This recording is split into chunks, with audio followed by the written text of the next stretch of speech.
Lucas sat alone in the dimly lit living room, the flickering light from the old television casting eerie shadows across the walls.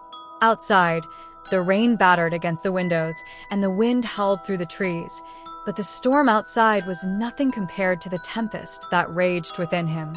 It had been 5 years since that fateful night, 5 years since the accident that claimed the lives of his wife, Anna, and their daughter, Sophia. The pain of their loss had not lessened with time. Instead, it had only grown sharper, cutting deeper into his soul with each passing day. He had tried to move on, to rebuild his life, but no matter how hard he tried, the past refused to let him go. Lucas had left the city after the accident, seeking solace in a small, remote village far from the memories that haunted him. He had hoped that the quiet life of the countryside would help him find peace, but instead, he found only loneliness and despair. The villagers kept their distance, whispering about the tragic man who lived alone on the outskirts of town, and Lucas preferred it that way. He had no desire for company, no need for friends. All he wanted was to be left alone with his grief. But lately, something had changed. Strange things had begun to happen, things that made Lucas question his sanity. It started with the dreams. Vivid, disturbing dreams in which Anna and Sophia appeared to him, their faces pale and cold, their eyes filled with a sorrow that mirrored his own. They called out to him, their voices echoing in his mind, begging him to come to them. He would wake up drenched in sweat, his heart pounding in his chest, the sound of their voices lingering in the air long after he had opened his eyes. Then there were the noises, soft, almost imperceptible at first, like the creaking of the floorboards or the rustle of leaves outside the window. But soon, they grew louder, more insistent. Footsteps echoed through the empty halls, doors creaked open and shut by themselves, and objects moved on their own, as if guided by an unseen hand. Lucas tried to dismiss it as his imagination, a product of his grief-stricken mind, but deep down, he knew that something was terribly wrong. One night, as he lay in bed, unable to sleep, he heard it again, the faint sound of footsteps coming from the hallway. This time they were closer, more deliberate. He sat up, his heart racing, and strained to listen. The footsteps stopped outside his bedroom door. For a moment, there was silence, and then, slowly, the door began to creak open. Lucas froze, his breath catching in his throat as the door swung open to reveal the dark, empty hallway. But it wasn't empty. A shadow stood at the threshold, tall and menacing, its form barely visible in the darkness. Lucas's blood ran cold as the figure took a step forward, its outline becoming clearer. It was Anna. She stood there, her face pale and gaunt, her eyes hollow and filled with an otherworldly sadness. Her once beautiful hair hung in limp, tangled strands around her shoulders, and her dress was torn and stained with what looked like dried blood. She stared at Lucas, her expression unreadable, and then, without a word, she turned and walked away, disappearing into the darkness of the hallway. Lucas sat there, paralyzed with fear, his mind racing to make sense of what he had just seen. He knew it couldn't be real. Anna was dead, buried in the cemetery on the hill. But the vision had been so vivid, so real, that it left him trembling with fear and confusion. He knew he had to find out what is happening, even if it meant confronting the darkest corners of his mind. The next day, Lucas ventured into the village for the first time in months, seeking answers.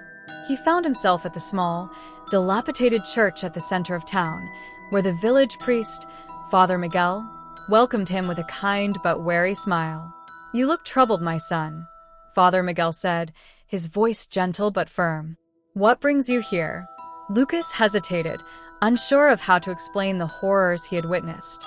"I've been having strange experiences," he began slowly, his voice trembling.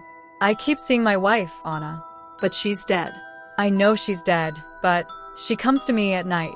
I don't know what to do." Father Miguel's expression grew grave, and he motioned for Lucas to sit down. "The spirits of the dead often linger when they have unfinished business," he said solemnly. "Your wife may be trying to communicate something to you, something she couldn't say in life. But you must be careful, Lucas.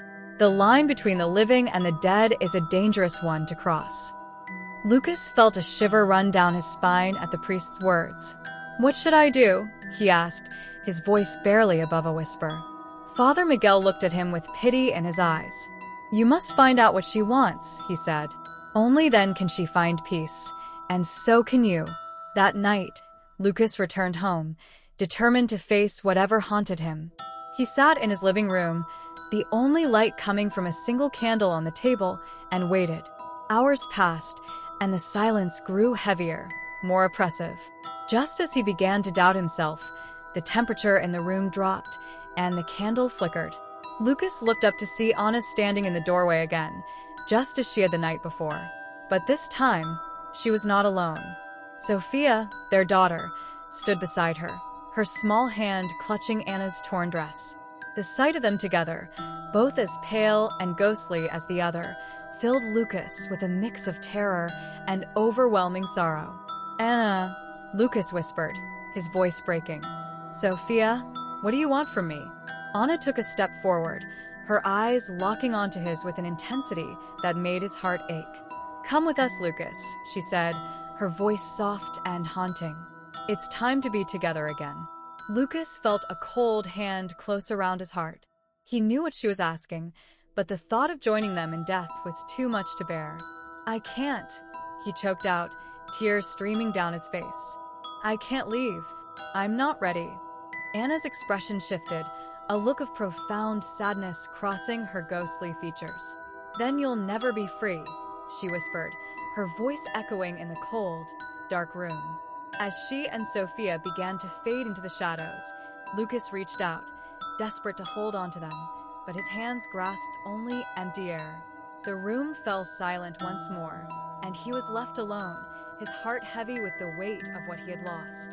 For the first time, Lucas realized that the past would never let him go. No matter how far he ran, no matter how much he tried to forget, the ghosts of his wife and daughter would always haunt him. And until he could find the strength to let go, or join them in the darkness, he would never be free. The storm raged on outside, but inside, Lucas was consumed by a different kind of tempest, a storm of grief, guilt, and a love that refused to die, even in death.